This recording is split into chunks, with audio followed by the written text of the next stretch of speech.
इतिहास के साथ छेड़छाड़, इतिहास बदलना चाहती है सरकार, नया इतिहास लिखना चाहती है। इस किस्म के कई आरोप आप देख रहे हैं इस वक्त लग रहे हैं केंद्र सरकार के ऊपर।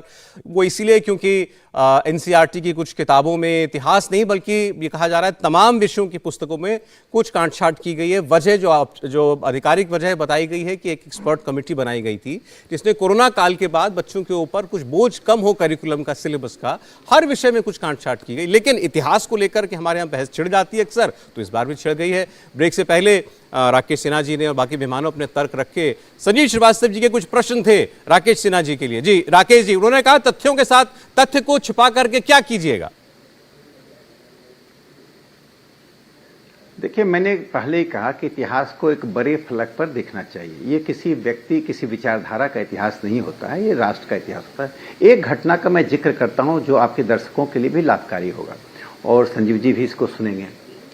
एक लाइब्रेरी ऑफ अलेक्जेंड्रिया था जिसको जो आगजनी से और सीजर और बाकी तानाशाहों के कारण, क्योंकि जो चौकीदारी होती है ज्ञान पर, उसके कारण से समाप्त कर दिया गया।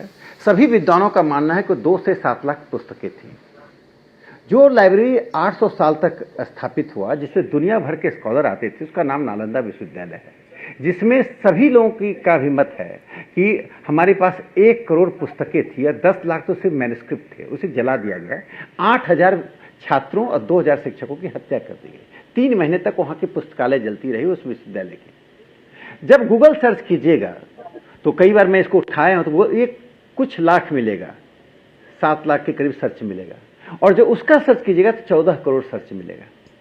और लाइब्रेरी ऑफ अलेक्जेंड्रिया पर सैकड़ों किताबें लिखी गई। ये अभी भी किताब आई है, 2018-19 में भी किताब आई है, 20 में भी किताबें आई है। और नालंदा विश्वविद्यालय पर एक छोटी सी किताब 40 से 50 पेज की किताब, संकालिया की किताब है, जो बिटल्ड हालत में मुझे एक लाइब्रेरी में मिला। तो आप ये बताइए कि हम इतिहास में क्या दुनिया को बताना चाहते हैं, छात्रों को क्या बताना चाहते हैं? हम दीनहीन थे कि हमारे पास एक विश्वविद्यालय भी था जिसको नष्ट किया गया। नष्ट करने वाला बख्तियार खिलजी था। नष्ट करने का कारण पुस्तकों से झगड़ा नहीं था, ज्ञान से झगड़ा था। सीजर ने वहां ज्ञान के को समाप्त किया, यहां बख्तियार खिलजी ने समाप्त किया। उस पुस्तकें तो उससे नहीं लड़ रही थी ना।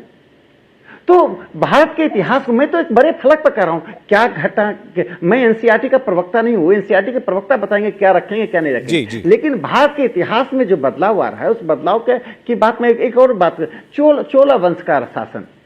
अब अशोक का अभिलेखा, जो अभिलेख प्राप्त हुए, वो अभिलेख भारत के नैरेटिव को बनाता है। इतिहास की अनेक घटनाएं हैं। और एक छोटी सी बात करके अपनी बात समाप्त करूंगा। जब पहला एनडीए था तो मुरली मनोहर जोशी जी एचआरडी मिनिस्टर थे, उसमें जेएस राजपूत जी एनसीईआरटी के डायरेक्टर थे। तब हमें बहुत सामना करना, संघर्ष करना पड़ा। क्यों? क्योंकि जेएनयू के एक प्रोफेसर ने जो एनसीईआरटी की किताब लिखी थी, मैं उनका नाम नहीं लेना चाहता हूं, उन्होंने शहीद गुरु तेग बहादुर को क्या कहा था? रेपाइन। रेपाइन सर का मतलब लुटेरा। उन्होंने कहा कि एक पर्शियन सोर्स में रेपाइन लिखा हुआ है। शहीद गुरु तेग बहादुर शहीद क्यों हुए, इतिहास में बताना पड़ेगा ना। उस संपत्ति के कारण शहीद हुए क्या?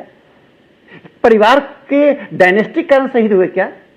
किसी इतिहासकार में हिम्मत है जो निरपेक्षतावादी हैं यहां बैठे हुए लोग बताएं कि शहीद क्यों हुए थे? क्या धर्म की रक्षा के लिए शहीद नहीं हुए थे? क्या इतिहास में इसे नहीं बताया जाए? और वो कौन लोग थे जो धर्म नष्ट करना चाहते, जिसके कारण आखिर गुरु गोविंद सिंह जी ने दुनिया के इतिहास में आप सुनेंगे क्या कि अपने छोटे नादान बच्चों को दीवार में चुनवा दिया गया और पिता देखता रहा। किसके लिए? क्या संपत्ति के लिए, साम्राज्य के लिए? दुनिया के इतिहास में सीजर के काल में भी ऐसी घटनाएं नहीं घटी। कौन लोग थे जो गुरु गोविंद सिंह जी के दोनों बच्चों को दीवार में चुनवा दिया, जिसे भारत के प्रधानमंत्री जी ने एक वीर बाल दिवस की घोषणा की? इतिहास कौन लोग थे जिन्होंने बिरसा मुंडा को दबा कर रखा, जिसको प्रधानमंत्री जी ने जब घोषित किया और उसको जनजातीय दिवस घोषित किया, जनजातीय गौरव दिवस घोषित किया? तो इतिहास हम तथ्य को भी जानते हैं। उससे नकारात्मक पक्ष भी होता है और सकारात्मक पक्ष भी होता है। बच्चों को हम थोप नहीं सकते हैं। कल तो कोई यह भी कहेगा कि जो नाथूराम गोडसे का जो कोर्ट में दिया गया बयान है उसको भी छाप दीजिए। तो क्या क्या बच्चे पढ़ेंगे? बच्चों को एक सारगर्भित इतिहास चाहिए। और जहां तक लोकतंत्र की बात कर रहे थे, कह चुके हैं, ये बात कही जा चुकी है। आपातकाल के इतिहास को हम पढ़ाएंगे।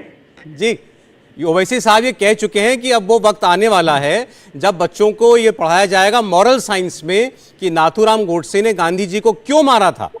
ये बच्चों को पढ़ना पड़ेगा।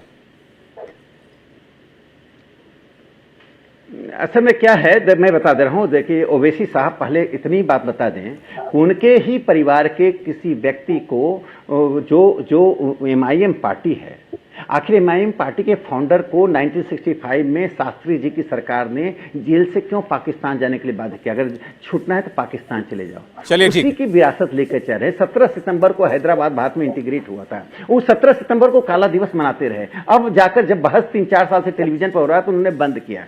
इंडिया टीवी हर वक्त हर जगह डाउनलोड करने के लिए सर्च करें India TV news Google play store या ऐप स्टोर पर।